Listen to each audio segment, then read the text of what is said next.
2 মিনিটে আপনি একটা কোরআন খতমের নেকি পাবেন ইনশাআল্লাহ। বিশ্বাস করবেন না? 2 মিনিট লাগবে খালি বলতে কুল হুয়াল্লাহু আহাদ আল্লাহুস সামাদ লাম ইয়ালিদ ওয়া লাম ইউলাদ ওয়া লাম ইয়াকুল লাহু কুফুয়ান আহাদ। 3 বার বলতে কয় মিনিট লাগবে? বড় জোর 2 মিনিট। 2 মিনিটে 3 বার পড়া সম্ভব সূরা ইখলাস। একবার পড়বেন কোরআনের 1/3 নেকি পেয়ে যাবেন। কারণ তুমি দিনে একটা বারও আল্লাহকে বলো না আস্তাগফিরুল্লাহ ওয়া আতুবু ইলাইহি। খেয়াল করে দেখবা কোরআন তেলাওয়াত শুনে তোমার চোখ দিয়ে কখনো পানি পড়ে না। কখনো কি খেয়াল করেছো যে কোরআন তেলাওয়াত তোমার সামনে দিনরাত করা হচ্ছে, তোমার চোখ দিয়ে এক ফোঁটা পানি বের হচ্ছে না? কেন বের হচ্ছে না? কারণ তোমার ভিতরে সেই পরিশুদ্ধ হৃদয়টা নাই, তাসকিয়া নূরটা নাই। যে কোনো পাপ হয়ে যাক, আপনি পড়ে যান আবার উঠে দাঁড়ান, আবার পড়ে যান আবার উঠে দাঁড়ান। পাপ হচ্ছে হোক, হতাশ হয়েন না।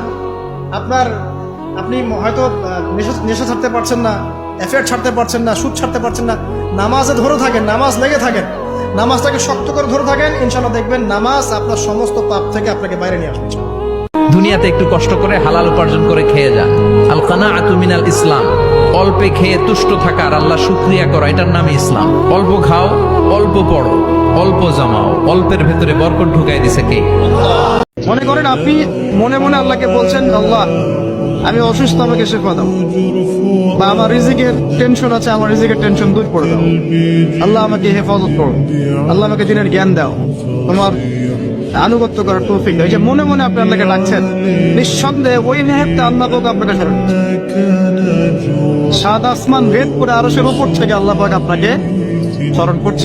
সাইয়্যিদুল ইস্তিগফার আমার সাথে বলবেন, আল্লাহুম্মা আনতা রাব্বি লা ইলাহা ইল্লা আনতা খলাকতানি আনা আবদুক ওয়া আনা আলা আহদিক ওয়া ওয়া'দিকা মাসতাতা'ত আউযু বিকা মিন শাররি মা সানা'ত আবুউ লাক বিনি'মাতিকা আলাইয়া ওয়া আবুউ বিযানবি ফাগফির লি ফাইন্নাহু লা ইয়াগফিরুয যুনুবা ইল্লা আনতা।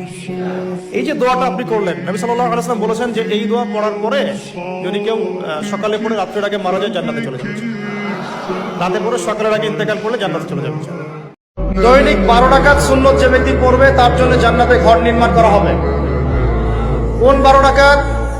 ফজরের আগে 2, ফজরের আগে, জোহরের আগে 4, তারপরে 2, তারপরে মাগরিবের পরে, ইশার পরে, মোট কত হইল? 12। এই 12 রাকাত নামাজ যে ব্যক্তি দৈনিক পড়বে তার জন্য জান্নাতে ঘর নির্মাণ করা হবে। ইস্তিগফার, আল্লাহুম্মা ইন্নী যালামতু নাফসি, আল্লাহ জুলুম করেছি, জুলমান কাসীরা, অনেক জুলুম। ওয়ালা ইয়াগফিরুয যুনুবা ইল্লা আনতা, তুমি ছাড়া এই গুনাহ ক্ষমা করার তো কেউ নাই। ফাগফিরলি মাগফিরাতাম মিন ইনদিক, তোমার দয়ায় আমারে ক্ষমা করে দাও। ইন্নাকা আনতা